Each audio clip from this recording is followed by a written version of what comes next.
Claro. Sandro, para quem está acompanhando a gente aí, tá? A gente está falando com o Sandro Caldeira aqui no OnLive. Você está no Rio de Janeiro? Tô no Rio, Voltando tô. um pouquinho, até para dar uma relaxada maior, o Sandro daqui a pouquinho ele vai estar mostrando uma ferramenta, tá, que ele usa, que é muito bacana para manter o foco, né, Sandro? Para a pessoa Sim. poder estudar de uma maneira mais com excelência, com equilíbrio. Então não saia daí, vocês vão acompanhar com a gente. Eu quero levar adiante aqui algumas perguntas, porque Vamos lá. aqui muita gente mandou durante essa semana aí. Para essas pessoas que estão se preparando, né, para o Enem, e agora não tem uma data certa, né? Sim. O que elas devem fazer agora? Então, Analice, eu acho que o importante é o que a gente falou, é manter o foco, né? Ainda que a prova não seja agora, Uhum. você não consegue estudar para o Enem, como para qualquer outra prova, em cima da hora, né? Então é Sim. importante que você mantenha o foco, porque você sabe que a prova vai acontecer. Então, quanto mais preparado o aluno estiver, melhor para ele. E são muitas coisas, são muitos conteúdos. Então, o que eu oriento, olha, veja provas anteriores e faça provas anteriores, treine redações com temas de provas anteriores e os temas atuais. Fique ligado nos temas que estão sendo falados hoje e treine redação em casa. As escolas que estão tendo cursos online estão fazendo correção de redação, tudo isso. Mas a gente sabe que, por exemplo, os Uhum. alunos de escola pública, a maioria não está tendo. Né? Os professores estão dando aula, tentando dar aula por aplicativos, mas a grande questão é, o professor não tem o equipamento, nem o preparo metodológico, didático para fazer isso, porque ele é professor presencial, ele não teve uma preparação para aula online, e o aluno também não está acostumado, né? Porque aí precisa de mais foco ainda para ficar ali na frente de um computador assistindo uma aula que muitas vezes pode ser uma aula cansativa. Então a gente tem todas essas questões aí a serem enfrentadas, mas é importante que o aluno, por isso que foi importante a prova não ser agora, mas isso não Uhum. significa que ele não deva estudar.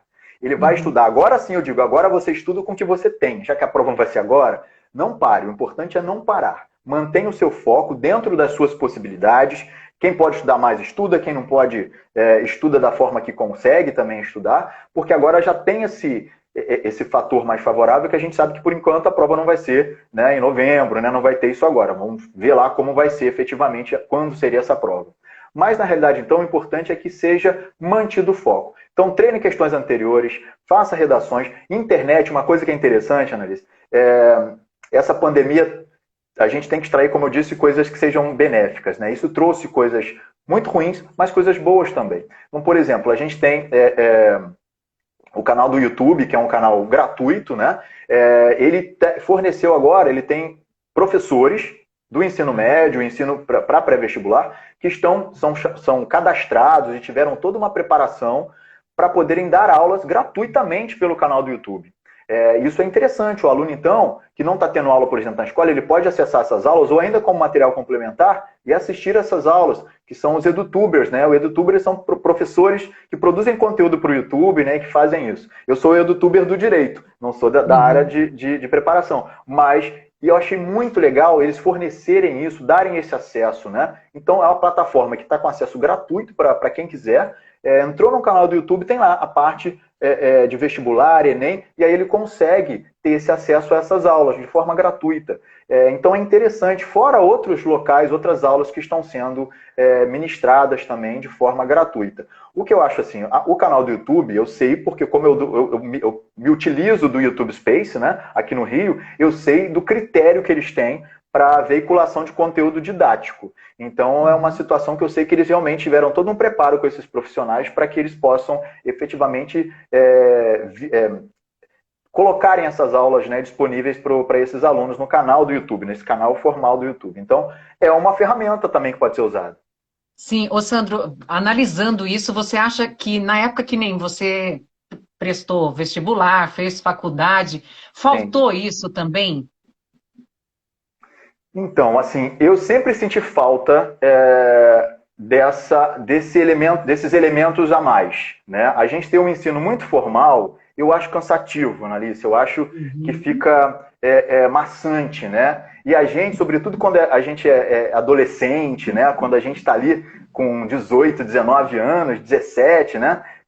17 anos, a gente quer algo que tenha mais a cara da gente, né? Que tenha a ver com o período que a gente está vivendo. E às vezes as matérias ficam chatas. Então eu sempre falei, cara, por que não pode ser desse jeito? Por que que E depois, quando eu terminei a faculdade e comecei a estudar para concurso, eu me questionava da mesma forma. Falei, cara, por que que a gente não pode colocar isso de uma forma mais divertida? A gente já tinha, por exemplo, alguns professores em vestibular que fazem musiquinhas, né? Não sei se você já viu isso, né? Para ajudar. Isso já era muito legal. Mas assim, eu falo, poxa, por que que a gente não pode fazer algo que seja profissional, sabe? Algo que seja realmente profissional? Por que que na educação a gente vai fazer uma coisa meia boca, né? Uma coisa mais ou menos. E aí eu falei, Até não, para se tornar algo mais leve, né? Não Claro, tão com certeza. difícil, né?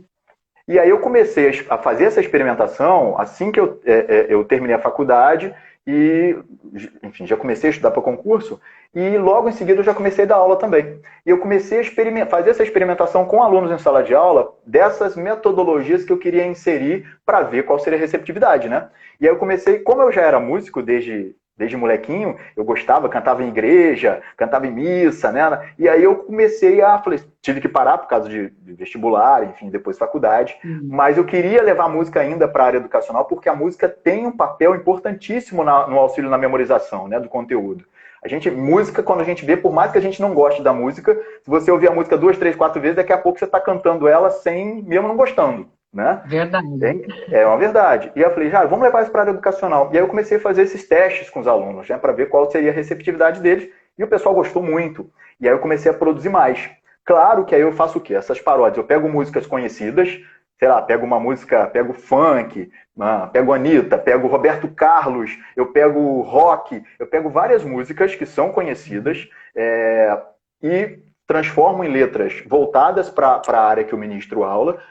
E aí a gente vai para estúdio, eu vou para o estúdio aqui no Rio, gravo o áudio, né, com banda, com tudo, e depois a gente vai para o estúdio, normalmente lá no YouTube Space, e gravo nos cenários do YouTube Space toda a parte de produção visual. Então fica videoclipe mesmo. Então a gente tem a música e o videoclipe para o aluno poder, vai ter o visual na música. Na próprio vídeo eu tenho as letras embaixo, porque aí o aluno tem um contato visual com a letra também, para ajudar no processo de fixação do conteúdo. Então entra a memória auditiva, entra a memória visual em um único elemento educacional. Isso ajuda muito o aluno, né, a esse processo de fixação de conteúdo. Claro que a gente entra com a paródia depois que é dado o conteúdo, para ajudar nesse processo de fixação. Então tem paródia. Eu falo também da questão, porque a gente é um ser muito complexo, né, Analice? Então a gente não é só uma coisa, nós somos várias coisas, né?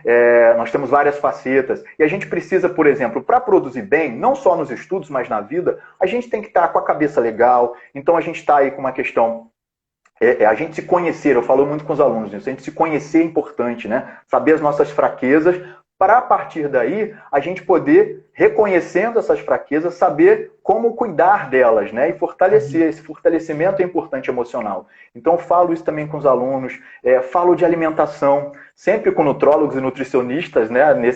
Nesse apoio, nesse grupo, justamente para quê? Para falar, esses alimentos são favoráveis para o bem-estar e para o cérebro, esses aqui não são. Então aí tem o meu programa do YouTube. Tem um dos programas, é o Cozinhando Legal. Aí eu faço comidas lá, como se fosse um programa de culinária, fica divertido.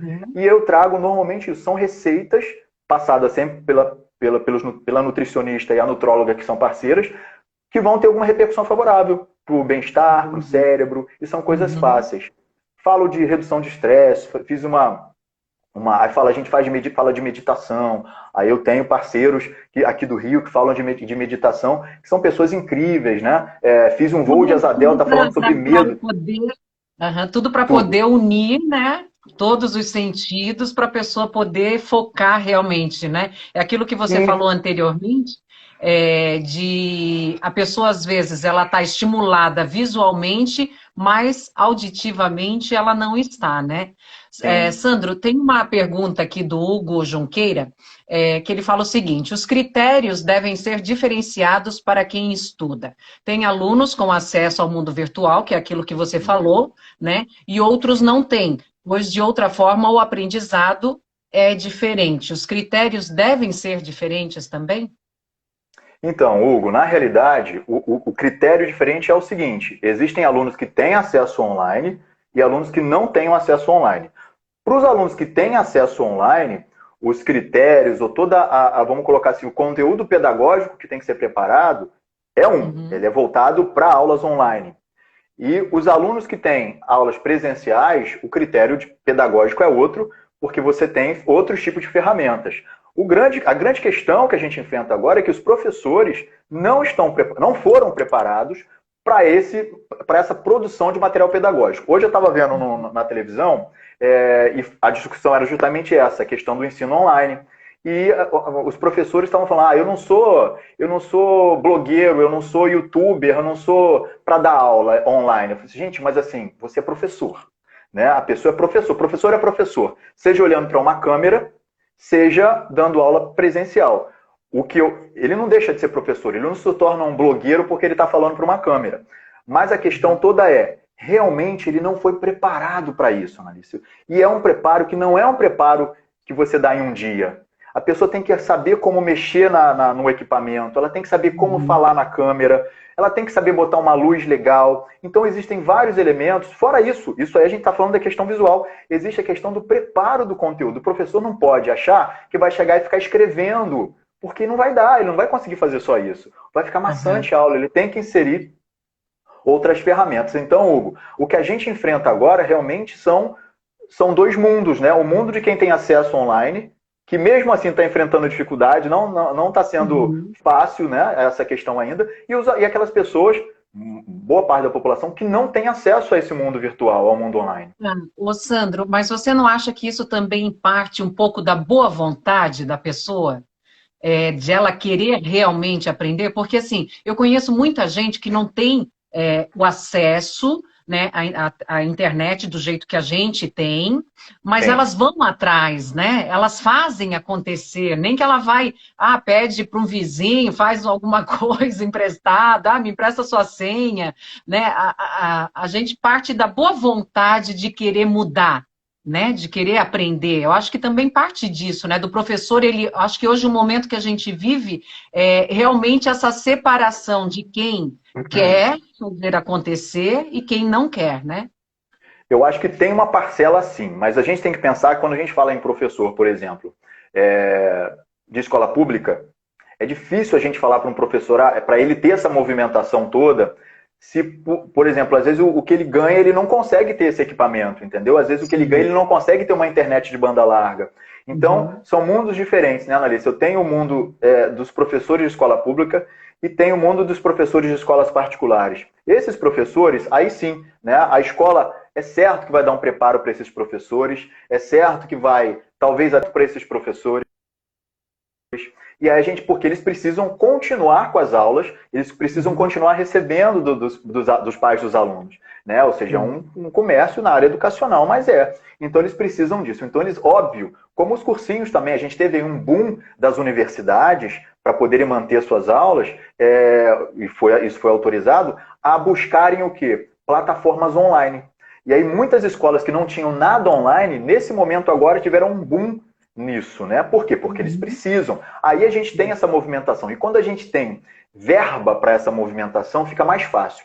Quando você tem um salário, por exemplo, de um professor que seja de escola pública, isso se torna mais difícil, às vezes dependendo do lugar que ele mora. E eu falo isso, por exemplo, eu tenho colegas, amigos meus, que são professores de cursinhos e que não, assim, por exemplo, eles não entendem muito de computação. São professores mais velhos, que não entendem de computador, não entendem muito do mundo virtual. Eles iam para lá, para os estúdios, né, e gravavam as aulas. E você imagina, eles estão enfrentando dificuldade.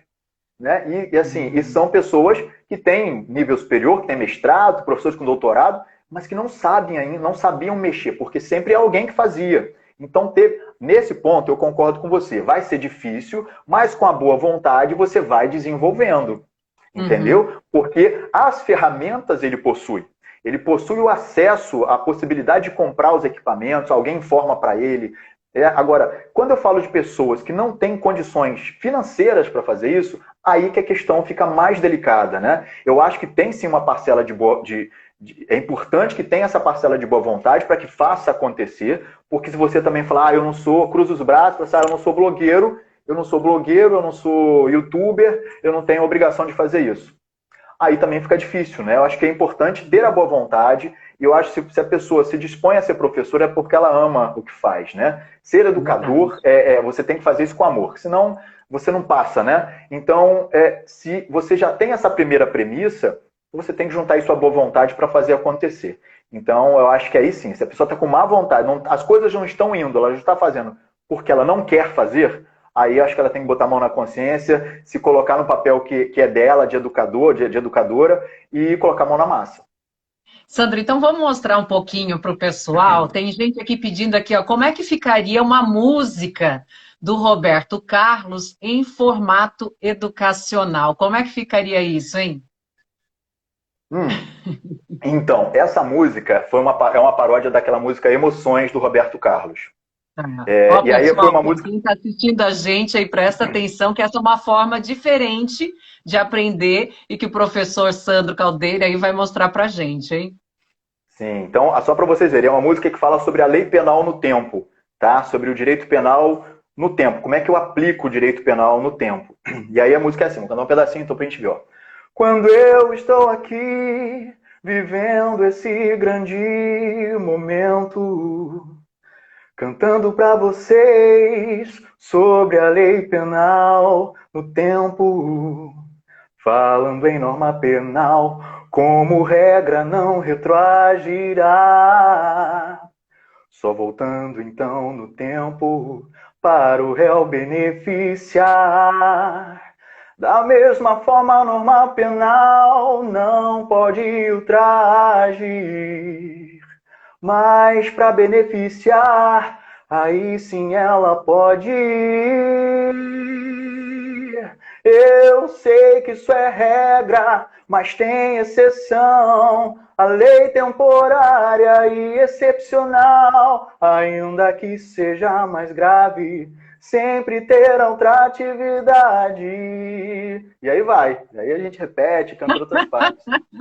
Bacana. Dessa forma é gostoso estudar, hein? E é legal, e a gente faz com tanto carinho, Alice. Assim, tem o trabalho de a gente pensar no tema, que são temas, sempre buscando temas que são importantes, que caem nas provas da OAB, em provas de concurso, aí transcrever, escolher qual a música base, né, a música tema, e jogar isso depois para a letra jurídica. Aí a gente vai para estúdio, depois do estúdio a gente grava ainda o videoclipe e joga isso tudo, legal. Eu coloco isso tudo disponível gratuitamente lá no meu canal do YouTube, como um conteúdo pedagógico complementar para quem quiser acessar, assistir, e isso ajuda muitas pessoas, né? E são várias, aí tem Roberto Carlos, tem aquela música do Descaminho, o Despacito, não tem a do Despacito?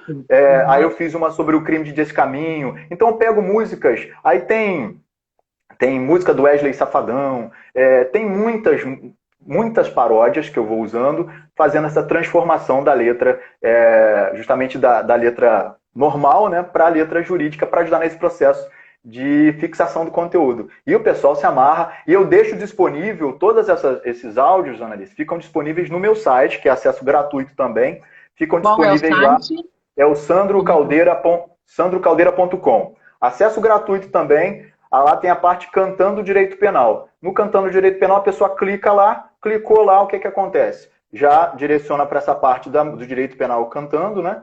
E aí o aluno pode fazer lá, a pessoa pode fazer o download de todas as paródias. Tem de direito penal, de processo penal, de leis penais especiais, tem sobre Maria da Penha, tem muitas músicas lá assim que são legais, são engraçadas, e fica divertido, a pessoa acaba se divertindo com a música e aprende, né? Isso que é o legal. Tá no momento ali, tá dirigindo.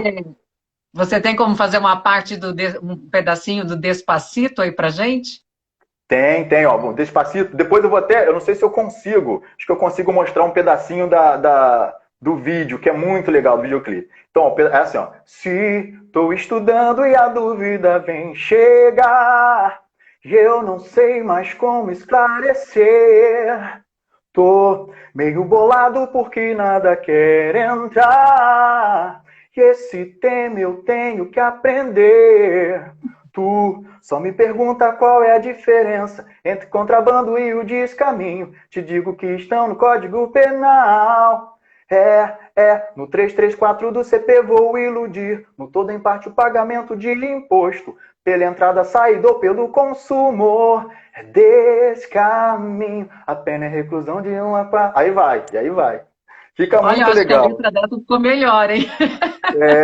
Porque a gente vai adaptando, né? E aí fica legal por causa disso, né? Fica interessante, assim. Eu me amarro, né? Eu gosto de música, então... Sandro, até tem uma pergunta aqui do Ricardo Prado, eu vou estar Sim. até, né, minimizando ela um pouco. O que falta realmente para as pessoas estudarem, terem foco, então é a interatividade, né? Essa interatividade faz com que a pessoa, vamos dizer assim, queira, né, participar da aula, né? Sim, eu acho que assim, primeira coisa de tudo, Annelice, é a vontade. A pessoa, ela tem que ter a vontade. Se ela não tiver, não adianta qualquer ferramenta, né? A pessoa tem que querer aquilo. Né? O professor, ele não consegue obrigar o aluno. O que a gente faz, e a missão é essa, é tornar aquele estudo, para quem se dispõe a estudar, tornar o estudo mais leve, tornar o estudo mais interativo, para que isso seja mais prazeroso, para que não seja um sofrimento, né? Você ficar estudando, às vezes, uma coisa, que coisa chata, eu não aguento. E você tornando isso mais leve, você explica o conteúdo, conta uma história. Eu uso muito histórias, né, também nas aulas, e isso, a gente chama isso de viagens mentais. Isso é um processo pedagógico também, porque a gente faz com que o aluno visualize aquilo e consiga entender melhor o assunto. Então, eu uso isso. Depois, faço outros tipos de interação. Tem desenhos animados também comigo e com o Kim, que é um cachorro jurídico, né, que quer fazer direito, mas não pode porque é cachorro. Então, ele é o meu ajudante, que fica participando comigo nas charges, né, dos desenhos animados. Todos esses para ajudar nesse processo de fixação de conteúdo. Então, a gente passa conteúdo e usa esses elementos como elementos para agregar aí nesse processo de facilitação de retenção do conteúdo mesmo, né? E isso ajuda muito, né? Porque a gente só olhando, só assistindo a aula, sem nenhuma outra ferramenta, a gente consegue assistir, mas a gente sabe que a nossa mente, ela se distrai muito rápido, né? Então você tem que mostrar e mudar isso. Por exemplo, até mesmo, a gente está aqui nessa live, né? A nossa live, né, pelo Instagram dura aí mais ou menos 1 hora. Mas se a gente pegar, por exemplo, aqui a gente tem 2 telas, né? Você fala e eu falo. Então a gente tem um critério legal, porque as pessoas olham para você, olham para mim quando você fala, quando eu falo. Agora, por exemplo, se a gente está numa situação de uma câmera normal, câmera única, com o professor falando, se o aluno com 5 minutos olhando aquilo ali, 4, 5 minutos, já cansou. E aí, aí ele já se distrai. E aí qual é o processo que a gente tem? Por exemplo, aqui o programa que eu uso nas gravações, ele tem a tela grande, aí depois eu jogo o slide, eu fico pequenininho do outro lado. Então eu estou sempre movimentando, para quê? Para o cérebro sempre ver que tem coisa nova. Porque quando a coisa está muito repetitiva, o cérebro entra no automático e não presta mais atenção. Essas são ferramentas, isso são realmente... isso é importante, são desafios que o professor online tem que ter. E a gente fala, quando eu não tenho professores que foram preparados para isso, é um dificultor, né? Realmente é difícil. Então, são desafios que a gente tem que enfrentar nesse período agora. A grande questão estamos enfrentando isso num período onde as pessoas não tiveram um preparo. Mas talvez tenham agora, né? Então, isso é importante. Mas eu acho que assim, a interatividade é essencial, mas a base é o querer, né? Tem que estar lá dentro da pessoa. Eu quero passar na prova, eu quero ser aprovado, eu quero isso, eu quero uma vida melhor. Porque se não tiver também... né? E tem que principalmente estar aberto, né, ao novo, né? Não adianta, não, eu não quero aprender isso, ou isso é muito para minha cabeça. Eu sempre digo assim, sempre é tempo da gente aprender algo novo, não importa a idade. Tá? Eu conheço pessoas que estão com 50, 60 anos, que estão começando agora a entrar na internet, já estão donas do espaço. Sim, então, assim, com certeza. é a pessoa querer mesmo aprender, né, Sandro? Exatamente, você está aberto ao novo, né? E isso é tão importante, porque assim, quando você se abre a isso, você cria, olha como isso é importante, né? Quanto mais idade, isso serve para qualquer idade, mas quanto mais idade a pessoa vai tendo, quanto mais aberta ela for a novas experiências, isso é mais importante para ela manter o cérebro dela saudável. Porque quanto mais coisas novas você aprende, você forma novas conexões neurais. Isso rejuvenesce o teu cérebro, né? Isso vai trazer você uma saúde mental melhor, evita Alzheimer, evita uma série de questões.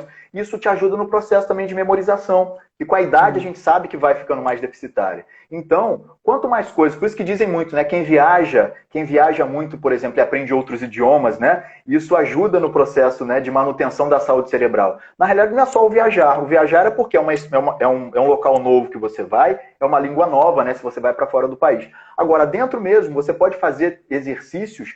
Por exemplo, o buscar aprender a mexer nas redes sociais, buscar a mexer no computador. Tem uma coisa legal também que eu falo, que é a ginástica cerebral, que são atividades muito simples de serem feitas, que podem ser feitas por qualquer pessoa, de criança até idoso, justamente para manter o cérebro ativo e forçar aí a criação de novas conexões neurais e ajuda no processo cognitivo depois. Então, por exemplo, a pessoa escova o dente normalmente com a mão direita. Ela pega e muda a mão, usa a mão contrária, usa a mão esquerda para escovar o dente. O cérebro já que, opa, peraí, isso não é o normal, eu já não posso mais ficar no automático, eu tenho que ter mais atenção. Cria novas conexões neurais para isso. Às vezes tomar um banho de olhos fechados com a mão trocada também, né? Invertendo a mão que normalmente você acaba se ensaboando. Isso são exemplos de ginástica cerebral que são ótimas para a formação de novas conexões neurais. Isso ajuda a manutenção da saúde do cérebro e ajuda no processo depois de memorização mesmo de conteúdo. Obrigada, Sandro. Nossa, valeu muito essa conversa, esse bate-papo. Eu que agradeço. Você quer deixar algum recado aí para as pessoas que estão assistindo a gente? Depois elas vão ouvir também pelo podcast, tá? Essa entrevista foi muito gostoso. Eu acho que você assim trouxe ferramentas para a gente poder olhar, né? Para as pessoas poderem olhar os estudos de uma forma mais positiva, não tão pesada como muita gente olha, né? Exatamente. Eu acho que tem que ser assim. Eu quero deixar primeiro também o meu canal do YouTube, Analice, para o pessoal poder ir lá, se inscrever no canal, clicar no sino para receber as notificações de vídeos novos. Toda semana tem vídeo novo. É o Sandro Caldeira. Entrou lá no YouTube, digita Sandro Caldeira, vai me achar lá. E aí se inscreve no canal e clica lá no sininho, então.